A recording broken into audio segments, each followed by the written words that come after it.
Hello and welcome to G Fun Facts Online. Today we're asking a big question. What is a university for?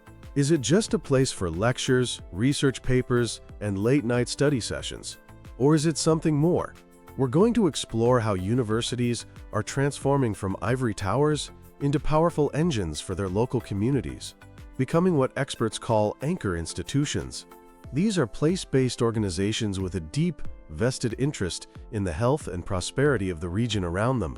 This shift is all about embracing a civic mission, a commitment to using vast resources, knowledge, people, and economic power for the public good. And at the heart of this transformation, guiding the way, are the social sciences. The idea that universities should serve society isn't new. In the United States, it has roots in the Moral Acts of 1862 and 1890. These acts established land-grant universities which had a radical mission for the time: to provide practical education in agriculture and mechanics to the working classes. They were built on a principle of public service, with a three-part mission of teaching, research, and extension services that spread knowledge directly to the community. This model laid the foundation for the modern civically engaged university. Then came the progressive era in the late 19th and early 20th centuries. Reformers believed that scientific knowledge, especially from the newly emerging social sciences, could solve society's biggest problems, like poverty, public health crises, and urban decay. Universities became hubs for social research and activism. However, in the latter half of the 20th century, this civic mission started to fade. Many universities turned inward, chasing specialized research and prestigious rankings. This created a disconnect between the campus and the community, a problem made worse by urban renewal policies that often saw universities as agents of displacement, straining town-gown relations. But in the last few decades, the pendulum has swung back. As manufacturing jobs disappeared in many cities, universities, being major employers and stable economic players, were uniquely positioned to fill the void. This led to the rise of the anchor institution model. The idea is for universities to intentionally use their economic power and human capital to tackle pressing community needs, from workforce training to public education. And this is where the social sciences become absolutely indispensable. Disciplines like sociology, political science, economics, and urban planning provide the tools to understand and address complex social problems. Let's break down how. First, sociology. Sociology offers a powerful lens to understand the social dynamics of a community. Sociologists can conduct needs assessments to figure out the most urgent local issues. They can analyze the social impact of a new development project, studying its effects on race, class, and inequality. A key method here is community-based participatory research, or CBPR. This isn't about researchers studying a community from a distance. It involves community members as active partners in the research process. This builds trust and empowers residents to create their own solutions. Next is political science. This field provides critical insights into how government and the political process actually work. Political scientists can help communities navigate complex local politics, advocate for their own interests, and participate more effectively in public decisions. They can study different models of community organizing and governance to recommend what actually builds more democratic and fair communities. Then you have urban planning. University urban planning departments are often on the front lines of community revitalization. They have the technical expertise to design projects that can transform a neighborhood's physical landscape, like creating new parks or redeveloping vacant buildings. Crucially, the social science perspective within urban planning stresses the need for community participation.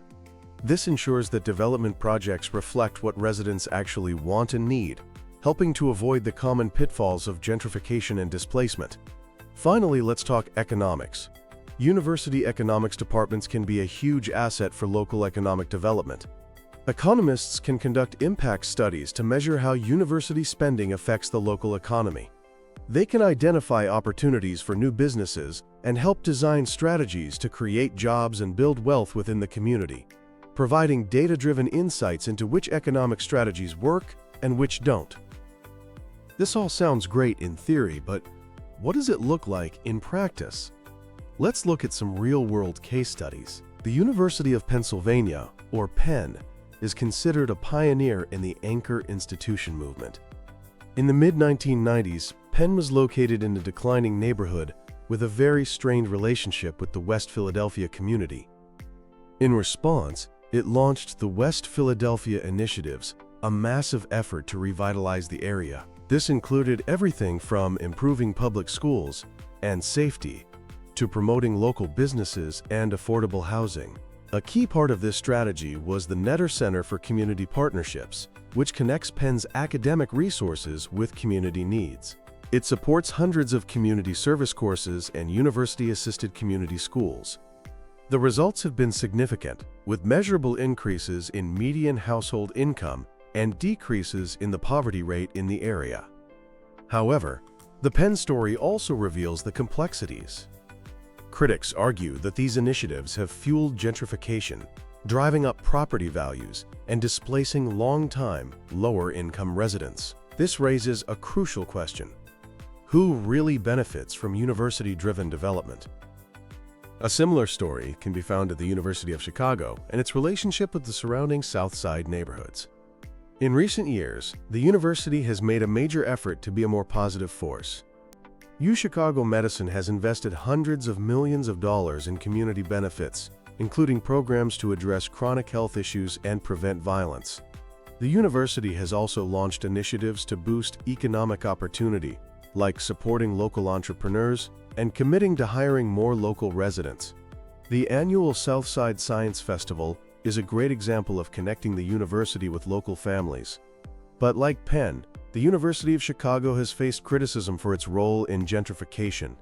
The university's expansion has led to rising housing costs and fears about the loss of affordable housing, underscoring the need for a community-centered approach that prioritizes existing residents. And this isn't just a US phenomenon.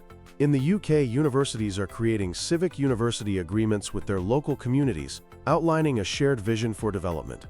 In Asia, the Asian Universities Alliance was formed to address regional challenges.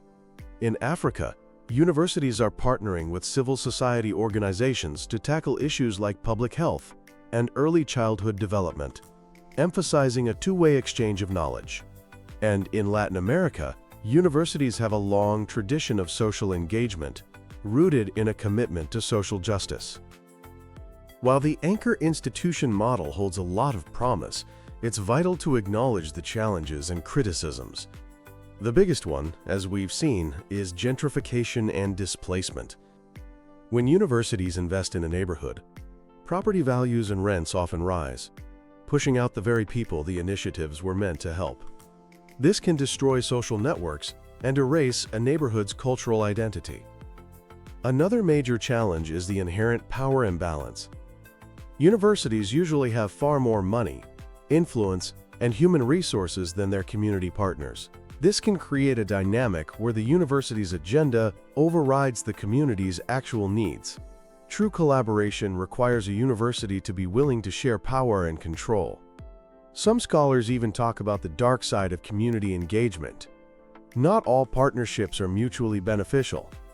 Some can be parasitic, where the university extracts knowledge or data from the community without giving anything meaningful back. Others might be commensalistic, where the university benefits, but the community sees little to no positive change. Finally, it's incredibly difficult to measure the true impact of these efforts. Traditional metrics, like the number of student volunteers or the dollars invested, don't tell the whole story. We need more nuanced ways to assess the long-term social, economic, and cultural effects of these partnerships. At the very center of this entire civic mission are the students. Getting involved in community service and research can be a transformative experience.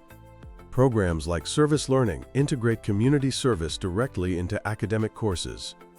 This allows students to apply what they learn in the classroom to real-world problems, while also learning from the knowledge and experience of community members.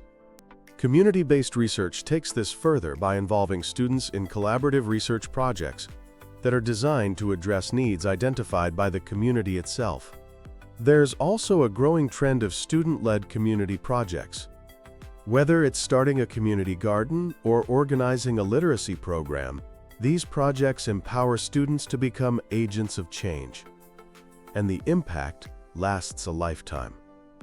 Research shows that students who participate in community engagement during college are more likely to vote, volunteer, and be involved in their communities after they graduate. They also develop crucial skills in leadership, problem-solving, and cross-cultural communication that are highly valued in any career. In conclusion, the civic mission of universities is more important now than ever. As we face complex challenges like economic inequality, social division, and climate change, universities have a critical role to play in building a more just and equitable future. The social sciences are essential to this work, providing the frameworks and critical perspectives to ensure that university-community partnerships are truly collaborative and beneficial for everyone. As universities continue to step into their roles as regional anchors, they must do so with humility and a genuine commitment to social justice. This means listening to community voices, sharing power, and being constantly aware of potential negative consequences. The journey toward a truly civically engaged university isn't easy. It requires a fundamental shift in culture and a willingness to break down the walls between campus and community. But it's a journey we must take, because the future of our universities, our communities, and our world depends on it. Thanks for tuning in to G Fun Facts Online.